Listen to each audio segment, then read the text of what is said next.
Hello guys. तो आज हम सीए फाइनल लॉ की 1.5 डे स्ट्रेटजी डिस्कस करने वाले हैं। तो मैं आपको सबसे पहले एक चीज़ बता देता हूँ कि जो आपके लॉ में चैप्टर्स हैं उनमें आप अगर और टीचर्स को सुनेंगे तो वो मेनली यही बोलते हैं कि आपके जो डायरेक्टर के चैप्टर हैं वो एज़ पर एबीसी एनालिसिस भी आपको स्टार्टिंग में रखने हैं। और इवन होता क्या है कि हमें लगता है हम ऑडिट का पेपर दे के आते हैं तो सबसे पहले हमें डायरेक्टर कंप्लीट करना है, उसके 3 चैप्टर कंप्लीट करना है। तो कई बार ऐसा हो जाता है हम ऑडिट का पेपर दे के आते हैं, उस दिन भी डायरेक्टर पढ़ रहे होते हैं, उससे नेक्स्ट डे भी हमारा आधा दिन उसी में चला जाता है। फिर हम पैनिक कर जाते हैं, हमें टेंशन हो जाती है और फिर इस चक्कर में हम इकोनॉमिक लॉ तो बिल्कुल ही छोड़ देते हैं और कंपनी लॉ जितना हो पाता है हम उतना करते हैं।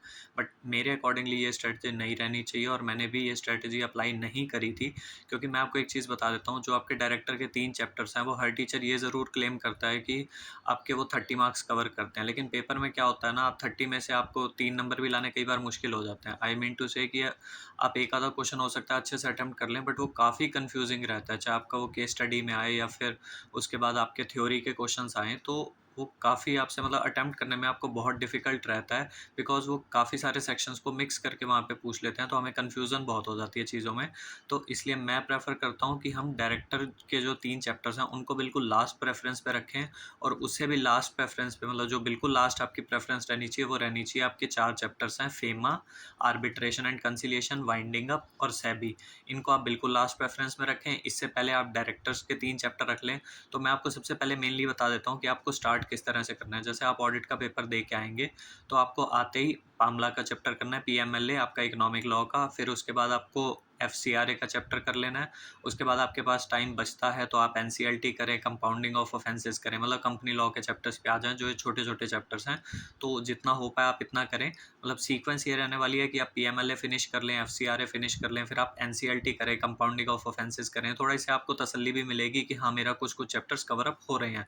उसके बाद आप मिसलेनियस का चैप्टर कर लें और मिसलेनियस के चैप्टर के अलावा आपके पास ये जो सेक्शंस हैं, 247 रजिस्टर्ड वैल्यूअर और 248 से 252 removal of name of the companies.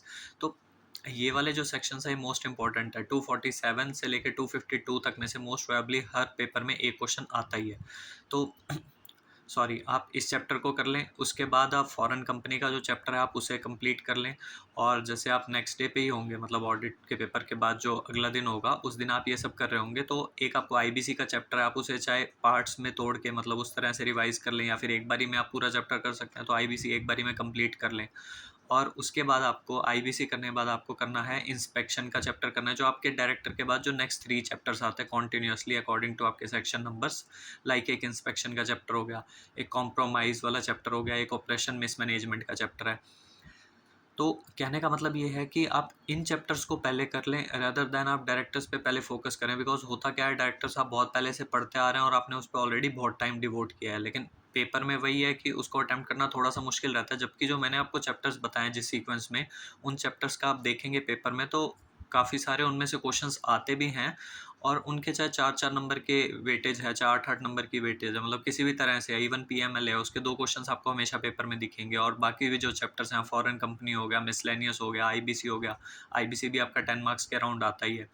तो मतलब ये जो चैप्टर्स हैं और प्लस आपके ये इंस्पेक्शन, कॉम्प्रोमाइज़, ऑपरेशन मिसमैनेजमेंट, ये छोटे-छोटे चैप्टर्स हैं, लेकिन अल्टीमेटली ये काफ़ी हद तक कंट्रीब्यूट कर देते हैं पेपर में। और इन चैप्टर्स को करके जाने का सबसे बड़ा एडवांटेज यही रहता है कि इनके जो क्वेश्चंस आते हैं ना वो बहुत ईज़ी आते हैं, मतलब बहुत डायरेक्ट क्वेश्चंस होते हैं। तो आपने अगर सेक्शन एक बार भी रिवाइज़ कर रखा होगा ना, तो आपको इनके क्वेश्चंस याद आ जाएँगे, रेदर देन बाकी चैप्टर्स के, उनमें आपको टाइम भी लगता है। अब जैसे फेमा का चैप्टर है, उसमें आपको करने में बहुत टाइम लगेगा। और उसके बाद आर्बिट्रेशन कंसिलिएशन का जो चैप्टर है वो ईज़ी तो है, लेकिन वो काफ़ी टाइम कंज्यूमिंग है, क्योंकि उसमें काफ़ी सारे टॉपिक्स दिए हुए हैं, थ्योरी बहुत है उसमें। और उसके बाद वाइंडिंग अप का चैप्टर है, उसमें भी आपके काफ़ी सेक्शंस हैं, आप चाहो तो सिलेक्टेड कर सकते हो, अदरवाइज़ आपको देखना है आपके पास कितना टाइम बचता है, आप उस हिसाब से करें। और जो आपका एक सेबी का चैप्टर है, तो मेरे कहने का मतलब यही है कि आप सबसे पहले जो अपने चैप्टर्स हैं वो आप पीएमएलए कर लें, आप एफसीआरए कंप्लीट करें, आप एनसीएलटी करें, कंपाउंडिंग ऑफ ऑफेंसेस करें, मिसलेनियस के जो सारे टॉपिक्स हैं वो कर लें, रजिस्टर्ड वैल्यूअर और 248 से 252 ये कंप्लीट करें, फॉरेन कंपनी कंप्लीट करें, आईबीसी कंप्लीट करें, इंस्पेक्शन, कॉम्प्रोमाइज, ऑपरेशन मिसमैनेजमेंट, इन चैप्टर्स को कंप्लीट करें। उसके बाद आपके पास टाइम जो भी बचेगा तो उसमें आप अपना डायरेक्टर से एक बार फटाफट से गो थ्रू कर लें। और उसके बाद अगर आपके पास टाइम बचता है तो ठीक है, फेमा, आर्बिट्रेशन, वाइंडिंग अप और सेबी आप जिस भी सीक्वेंस में करना चाहें आप कर सकते हैं। आप सेबी वाला पार्ट अगर देख जाएँ, आपको लगता है कि वो थोड़ा ईज़ी आपको लगता है, तो उस तरह से कर लें। मतलब ये जो लास्ट के जो मैंने आपको 4 चैप्टर्स बताए हैं, ये आप किसी भी सीक्वेंस में कर सकते हैं।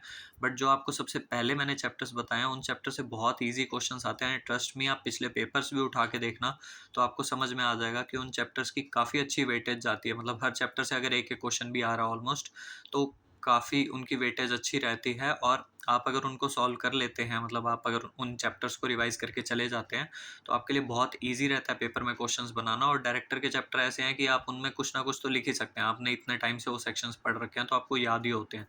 तो आप काफ़ी हद तक उनको अटेम्प्ट कर ही लेते हैं। तो इसलिए जो छोटे-छोटे चैप्टर्स हैं, उन पे आप ज़्यादा फ़ोकस करें 1.5 डेज़ में, तो आपके लिए बहुत ज़्यादा बेस्ट रहेगा, रादर देन आप बड़े चैप्टर्स करें और फिर आप पैनिक कर जाएँ, बिकॉज़ आपको लगता है कि फिर चीज़ें कंप्लीट नहीं हो रही है। क्योंकि अगर आप डायरेक्टर पहले स्टार्ट करेंगे, फिर आप आईबीसी पे आते हैं, पामला पे आते हैं, तो तब तक आपका बहुत टाइम निकल जाता है और फिर आप बहुत सारे चैप्टर्स छोड़ के जाते हैं, चाहे वो इकोनॉमिक लॉ हो, चाहे आपका मेन कंपनी लॉ हो। इसलिए बेस्ट यही है कि आप इसी सीक्वेंस में फ़ॉलो करें, पहले छोटे चैप्टर्स कर लें, बहुत बेनिफिट रहने वाला है आपके लिए। बाकी स्टिल आपका जिस तरह से आपको कंफर्टेबल लगे आप वैसे करें, और आपको कोई भी डाउट हो आप कमेंट सेक्शन में पूछ लीजिएगा। Thank you so much.